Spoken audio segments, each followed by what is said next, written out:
Welcome to the brief instructional video about how to comment and post in Weebly for your English 440 YA Lit Book Club blog. So for commenting, you only need to be in the site itself. You don't have to sign in to Weebly, you just need to be in the site, and you can use this link below.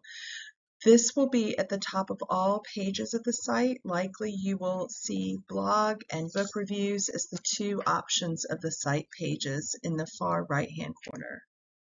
This is how you leave a comment. First, look for a post that you want to comment on. It needs to be a post within the week of the readings that we're doing, and then scroll to the bottom of that post and you will either see the number of comments that have already been made on the post, and you could click that, or you will see leave a comment if no comments have been on a post, and you can click that.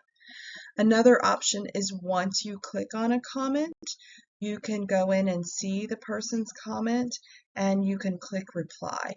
Any of those will work for commenting. Once you click those buttons, you will go in and leave a reply.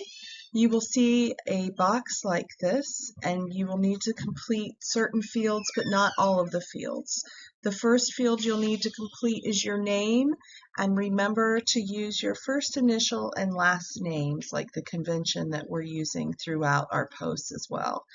Your email address will automatically be placed in the field. If it's not, you do not have to add it. The website you can leave blank, but the comments field is required, and remember to follow the criteria for comments using the assignment sheet. You can click notify me of new comments to this post by email, but that's optional, but make sure that you click the submit button. If you do not click the submit button, then the site may delete your comment when you close the page. This next section is how to add a discussion starter post or a DS post. For this section, unlike comments, you must be logged into your Weebly account using your individual username and password. Step 1, as I mentioned already, sign into Weebly. You are already labeled as an administrator or editor. For step 2, you're going to navigate to the blog page from this home page and click the blue New Post button at the bottom right-hand side of the screen. Once you've clicked the blue button, it will move you into a page that looks like this, which is linked to the blog page. For step 3, you're going to type your post title in the gray post title box to include the book's title and the assigned chapters that you are writing about. For step 4, you're going to click and drag the text button from the Basic Tools selection box into the space below post title. Your Basic Tools selection box is located on the left-hand side of your screen when you're in this page, and make sure that you drag that text box. If you do not, then you will not be able to write. You have to drag the text box in order to begin typing. You could also add an image if you want to, but that's optional. And then step 5, begin typing your discussion starter post, or I highly recommend that you type your post in a Word document or a Google document first, and then copy and paste it into this field so that you're sure not to lose any of your work if there's a technological mishap. For step 6, I'd like you to add categories to your post. When your title and text are complete, click the blue Post Options drop-down arrow to the left of your screen.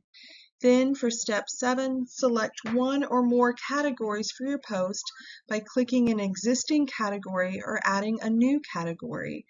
The new and existing categories are located on the home screen underneath categories.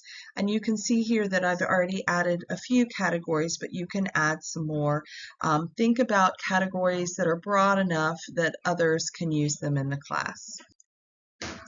Finally, and this is probably the most important step, don't leave your post until you click Post and Publish. You may save your post and return to it later, and I'll talk about that option in the next slide. But in order for it to appear in the blog site, you have to click Post and Publish, or you may lose your work. For step 8, before leaving the page site, click the yellow Post button to post your blog, being careful to not click the down arrow to the right of the Post button because it will discard your work permanently. And I put a photo of that, a screenshot of that underneath on the bottom of this page with the X through it. If you want to discard your whole draft, this is how you would do it, but the minute you do this, it's not retrievable. After you click the yellow Post button, the site will return you to the home page, and then you're going to want to go to the right-hand top side of that page above the blog and book reviews options, and you're going to click Publish to make sure that your work is publicly available for commenting. So here's the optional thing I told you about. Let's say you're working on your post and you aren't done with it, but you have to do something else and you want to return to it later. This is how you would do it. You, instead of clicking Post, which will post your work, you will click Save at the top of the screen. Then to re-access the post after saving it, you'll, from the home screen, click Drafts. Again, you have to be logged into your Weebly account to do this. And drafts are located at the bottom of the home screen. Then once you click Drafts, you'll click on the post title, which will return you to your in-progress post. If you want to delete a saved but not yet posted and published post, select Discard Post from this screen, but again, there is no way to retrieve it once you discard it.